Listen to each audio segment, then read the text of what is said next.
अस्सलाम वालेकुम dear students, welcome to my academy. उम्मीद है आप सब खैरियत से होंगे। हमने पेपर 2 स्टार्ट किया हुआ है। पहले 2 पार्ट हमने कंप्लीट कर लिए थे, कंप्लीट डिस्कशन डीपली हमने कर ली थी। आज हम पास पेपर 2 का थर्ड पार्ट करेंगे, पार्ट सी, जिसमें हम 51 to 75 MCQs पे डिस्कशन करेंगे। तो फर्स्ट 50 MCQs हमारे क्लियर हो गए थे। आज हम स्टार्ट करते हैं 51 से। स्टार्ट करने से पहले एक रिक्वेस्ट है, अगर आप इस चैनल पे न्यू हैं तो चैनल को सब्सक्राइब कर दें एंड बेल आइकन लाजमी प्रेस करें ताकि जितने भी लेक्चर्स हैं आपको टाइम पे मिल सकें। स्टार्ट करते हैं 51 से। High technical quality is assured in. Option B is correct option. Standardize test. Standardize test वो टेस्ट होते हैं जिनमें कंटेंट को एम्पिरिकली सिलेक्ट किया जाता है, चेक किया जाता है, नॉर्म्स को इस्टेब्लिश किया जाता है और यूनिफॉर्म मेथड्स होते हैं एडमिनिस्ट्रिंग के, स्कोरिंग के। तो एक उसकी ऑब्जेक्टिविटी देखी जाती है, जितने भी टेस्ट आइटम होते हैं उनकी वैलिडिटी, रिलायबिलिटी देखी जाती है।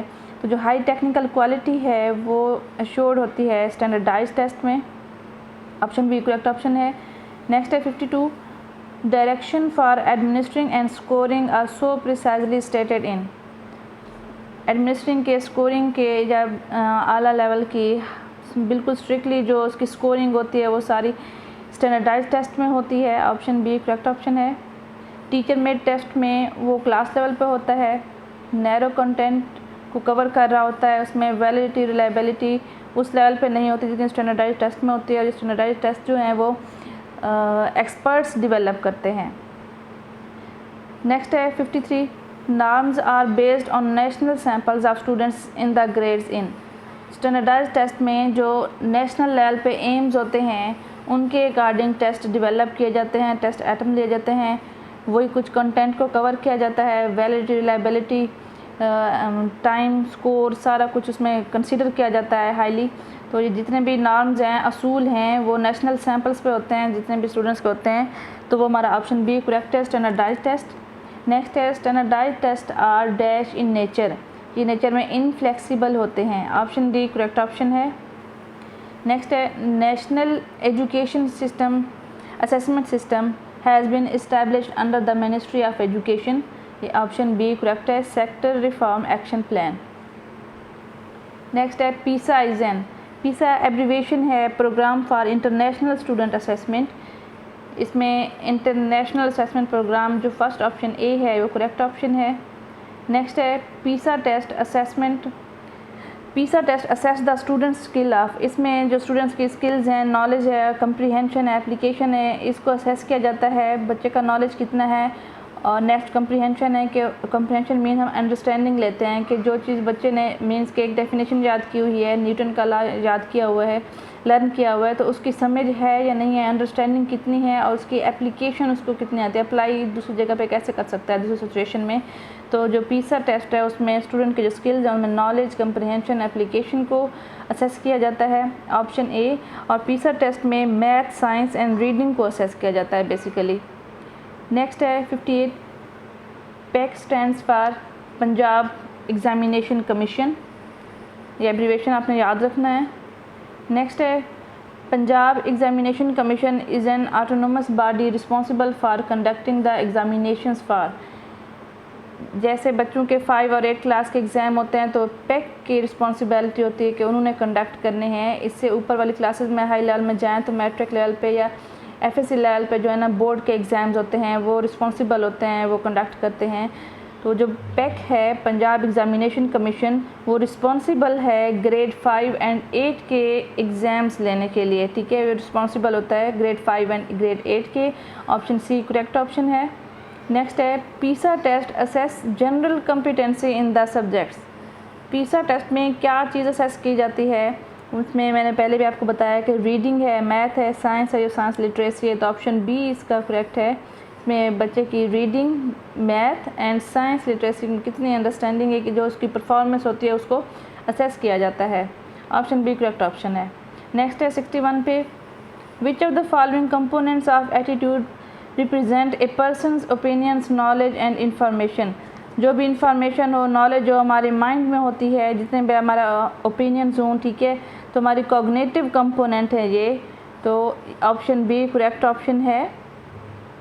कि क्या रिप्रेजेंट करते हैं किसी भी पर्सनस के एटीट्यूड को। जो हमारे ओपिनियंस हैं, जो हमारा नॉलेज है, इन्फॉर्मेशन है, तो हमारे कॉग्निटिव से होता है, कॉग्निटिव कंपोनेंट। साथ इसके ऑप्शन ए पे है इफ़ेक्टिव कंपोनेंट में हम अगर देखें तो इसमें हमारे जो फीलिंग्स होती हैं वो हम उसको कंसिडर करते हैं, लेकिन जो हमारी इन्फॉर्मेशन नॉलेज होती है वो हमारी कॉग्निटिव कंपोनेंट है। ऑप्शन बी इसका करेक्ट ऑप्शन है। नेक्स्ट है theory X and theory Y were represented by. ये थ्योरी किसने प्रेजेंट की थी? दो थ्योरीज़ हैं, theory X and theory Y, ये प्रेजेंट की थी डगलस ने। ऑप्शन ए करेक्ट है। इन्होंने अपनी बुक में ह्यूमन साइड ऑफ इंटरप्राइज में 1960 में आई थी इनकी बुक। इसमें उन्होंने दो थ्योरीज़ को इंट्रोड्यूस करवाया था, जिसमें उन्होंने कहा था कि दो कंट्रास्टिंग थ्योरीज थी, जिनमें उन्होंने कहा था ह्यूमन नेचर किस तरीके से है एज ए वर्क करने वाली जगह पे, जहाँ पे काम करना होता है, ड्यूटी परफॉर्म करनी होती है, वहाँ पे जो ह्यूमन नेचर है वो 2 टाइप्स की होती है।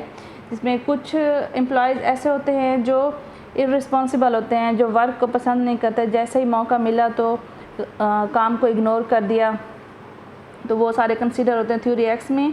जबकि जो थ्योरी वाई है इसमें जितने भी एम्प्लॉयज़ होते हैं वो अपनी रिस्पॉन्सिबिलिटी को अच्छे से परफॉर्म करते हैं, काम करना पसंद करते हैं।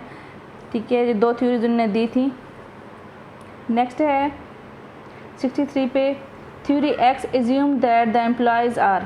थ्योरी एक्स में क्या एज्यूम किया जाता है कि एम्प्लॉयज़ किस किस्म के हैं? तो उसमें क्या होता है, वो लेज़ी होते हैं, hate work and avoid the responsibility, कि वो लेज़ी होते हैं, काम को पसंद नहीं करते, अपनी रिस्पॉन्सिबिलिटी को अवॉइड करते हैं, जैसे मौका मिला तो वर्क छोड़ दिया, मैनेजर के डर से जो काम करते हैं, ठीक है, या अगर जॉब हाथ से चली ना जाए तो इस वजह से वो वर्क करते हैं, वरना जो अंदर से मोटिवेशन होती है वर्क करने की वो उनकी नहीं होती।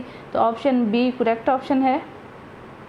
नेक्स्ट है what is the assumption of theory X of M McGregor about the employees, के उसके एजम्पशन क्या होती हैं, उसके ख्याल में जो एम्प्लॉयज़ हैं वो क्या हैं? तो उसकी नेगेटिव एजम्पशंस होती हैं, क्योंकि वो वर्क को लाइक नहीं करते, रिस्पॉन्सिबल नहीं होते अपने वर्क में। ए ऑप्शन इसका करेक्ट है। नेक्स्ट है the inner driver that directs a person's behaviour towards the goal attainment is known as. अंदर से जो एक चीज़ है, एक काज है जो आपको कहती है कि ये आपने एक्ट करना है, किसी भी गोल को अचीव करने के लिए आपने किस तरीके से एक्ट करना है, आपका जो बिहेवियर होता है उसको हम कहते हैं मोटिवेशन। ऑप्शन बी इसका करेक्ट ऑप्शन है। मोटिवेशन एक प्रोसेस है जो आपको गाइड करता है प्रोसेस, और आपका जो बिहेवियर है गोल ओरिएंटेड उसको मेंटेन करता है। ऐसा समझ लें कि ये एक काज है, एक वजह है कि जिसकी वजह से आप एक्ट करते हैं। आपने नॉलेज गेन करना है तो आपने एक बुक रीड की, वो बुक रीड करने वाला जो प्रोसेस है, आपने ख़ुद से एक बुक रीड की है नॉलेज के लिए, तो वो क्या है आपका, ये आपकी मोटिवेशन है अंदर से। मोटिवेशन में बायोलॉजिकल, इमोशनल, सोशल और कॉग्निटिव फोर्सेस इन्वॉल्व होती हैं जो आपके बिहेवियर को एक्टिवेट करती हैं। नेक्स्ट है traditional theory of motivation is the theory of. जो ट्रेडिशनल थ्योरी है वो है option C fear and punishment, correct option है इसका। नेक्स्ट है eliminating any reinforcement that is maintaining an unwanted behavior is called। आप क्या कर रहे हैं, एलिमिनेट कर रहे हैं, किस चीज़ को निकाल रहे हैं, किसी रेनफोर्समेंट को। रेनफोर्समेंट कौन सी है, जो मेंटेन कर रही है ऐसा बिहेवियर जो अनवांटेड है, जो आप नहीं चाहते कि ये बिहेवियर रहे, अनवांटेड बिहेवियर को। ठीक है, तो आप उस रेनफोर्समेंट को एलिमिनेट कर रहे हैं, तो ये ऑप्शन ए करेक्ट ऑप्शन है, एक्सटेंशन। नेक्स्ट है as the school head you guide your school teachers in an appropriate direction and you are displaying the behavior। इसका जो करेक्ट ऑप्शन है वो थ्योरी वाई है। नेक्स्ट है कम्युनिकेशन स्टार्ट्स विद। कम्युनिकेशन दो persons के दरमियान होती है, एक सोर्स होता है, एक रिसीवर होता है। दो पर्सन्स के ज़्यादा से कम दो, उससे ज़्यादा भी हो सकते हैं कम्युनिकेशन में। अगर सेंडर है, सोर्स है, पैगाम भेजने वाला है, मैसेज भेजने वाला है, अगर नेक्स्ट आगे कोई रिसीव करने वाला नहीं है तो कम्युनिकेशन नहीं होती। तो कम्युनिकेशन में कम से कम दो पर्सन्स लाजमी चाहिए होते हैं, एक सोर्स, एक सेंडर होता है, एक रिसीवर होता है। तो यहाँ पूछा गया है कम्युनिकेशन स्टार्ट्स विद। कम्युनिकेशन कहाँ से स्टार्ट होती है? कम्युनिकेशन स्टार्ट होती है आइडिया ओरिजिनेशन से। ऑप्शन बी करेक्ट है कि आप बात करने से पहले सोचते हैं माइंड में कि मैंने ये बात करनी है, फिर आप उसको बोल के, लिख के आप उसको भेजते हैं अगले रिसीवर के लिए। तो ये जो कम्युनिकेशन है वो स्टार्ट होती है आइडिया ओरिजिनेशन से, फिर आप उसकी इनकोडिंग करते हैं, फिर सेंड करते हैं, आगे रिसीवर उसको रिसीव करता है, डिकोड करता है माइंड में, फिर उसका आंसर करता है। ये स्टार्ट होता है आइडिया ओरिजिनेशन से। नेक्स्ट है which of the following considered a administration as a way plan to organise, command, communicate and control the education. इनमें से कौन है जो ये कंसीडर करता है कि एडमिनिस्ट्रेशन क्या है, एक वे प्लान है ऑर्गेनाइज करने के लिए, कमांडिंग, कोऑर्डिनेटिंग, कंट्रोलिंग। तो ऑप्शन ए करेक्ट ऑप्शन है। हेनरी फॉयल, इनको फादर ऑफ मॉडर्न मैनेजमेंट भी कहा जाता है। ये बेसिकली जो डिफरेंट फंक्शंस दिए गए हैं, organise, command, coordinate and control, ये सारे मैनेजमेंट के फंक्शंस हैं कि मैनेजमेंट का काम क्या है या किसी मैनेजर का काम क्या है, ऑर्गेनाइज़ करना, चीज़ों को ऑर्गेनाइज़ करके देना अपने एम्प्लॉयज़ को, ठीक है। कमांडिंग है, कोऑर्डिनेट करना और कंट्रोल करना, ये सारे फंक्शंस हैं मैनेजमेंट के। और ये एडमिनिस्ट्रेशन को इस तरीके से कंसीडर हेनरी फॉयल ने किया था। ऑप्शन ए इसका करेक्ट ऑप्शन है। नेक्स्ट है there are 2 theories of leadership trait and, option C correct है, बिहेवियरल थ्योरी। बेसिकली लीडरशिप की बहुत सारी थ्योरीज हैं जिनमें सिचुएशनल लीडरशिप थ्योरी है, बिहेवियरल है, ग्रेट मैन थ्योरी है, ट्रेट थ्योरी है। यहाँ पे जो ऑप्शंस हैं उनके अकॉर्डिंग जो हम अगर देखें तो ऑप्शन सी करेक्ट ऑप्शन बनता है। बाकी जितने भी थ्योरीज़ हैं वो लीडरशिप की थ्योरीज़ नहीं हैं। ट्रेट थ्योरी में क्या होता है, इस थ्योरी के अकॉर्डिंग के जितने भी जो भी इनबॉर्न या इनेट क्वालिटीज़ हैं, कैरेक्टरिस्टिक्स हैं, जो भी वो क्वालिटीज़ पहले से होती हैं जो एक पर्सन को, किसी भी शख्स को लीडर बनाती हैं। जबकि बिहेवियरल थ्योरी में ये है कि दूसरों को ऑब्ज़र्व करके, सीख के, जिस तरह का बंदे का बिहेवियर होता है वो बताता है कि एक पर्सन लीडर बन सकता है या नहीं बन सकता। ये 2 थ्योरीज़ हैं। नेक्स्ट है according to Mintzberg 1, if the management's interpersonal role is of a, जो इंटरपर्सनल रोल होता है वो लीडर का होता है। ऑप्शन बी करेक्ट ऑप्शन है। नेक्स्ट है in which theory leadership is multi dimensional, option B correct है, सिचुएशनल थ्योरी। सिचुएशनल थ्योरी के अकॉर्डिंग कि लीडरशिप स्टाइल सिंगल नहीं होना चाहिए, कि एक स्टाइल, सिंगल स्टाइल जो है लीडरशिप का वो बेस्ट नहीं है। आप टास्क को देखें, उसकी नेचर को देखें, अगर आप ग्रुप के साथ वर्क कर रहे हैं तो ग्रुप की नेचर को देखें। आप टास्क के अकॉर्डिंग जो आप देखें कि टास्क पे कौन सा स्टाइल फिट आ रहा है लीडरशिप का, आप वो वाला स्टाइल अडाप्ट कर लें। मींस के अकॉर्डिंग टू सिचुएशन आप अपना स्टाइल अडाप्ट कर लें, जो टास्क की टाइप पे, नेचर ऑफ ग्रुप पे, या जितने भी अदर फैक्टर्स हैं जो इंक्लूड हैं पूरे प्रोसेस में, आप उनकी सिचुएशन देखें, आप उनकी कैरेक्टरिस्टिक देखें, ठीक है। आप उसके अकॉर्डिंग अपना जो स्टाइल है उसको अडाप्ट कर लें। तो ये सिचुएशनल थ्योरी है। तो इसमें क्या है, लीडरशिप क्या है, मल्टी डायमेंशनल है। ऑप्शन बी करेक्ट ऑप्शन है। नेक्स्ट है which one is not included in individual level independent variables. Individual level में परसेप्शन भी हर किसी की अपनी होती है, लर्निंग भी इंडिविजुअल लेवल पे होती है, मोटिवेशन है, सिर्फ लीडरशिप है जो इंडिविजुअल लेवल पे नहीं है, काफ़ी सारे लोगों के लिए होती है, ठीक है। इंडिविजुअल लेवल पे ये नहीं होती, ये इसमें इंक्लूड नहीं है, तो लीडरशिप है ऑप्शन ए। नेक्स्ट है लीडर परफॉर्म्स। जो एक लीडर होता है वो सिर्फ डिसीजन नहीं लेता, डिसीजन रोल नहीं परफॉर्म करता, ठीक है।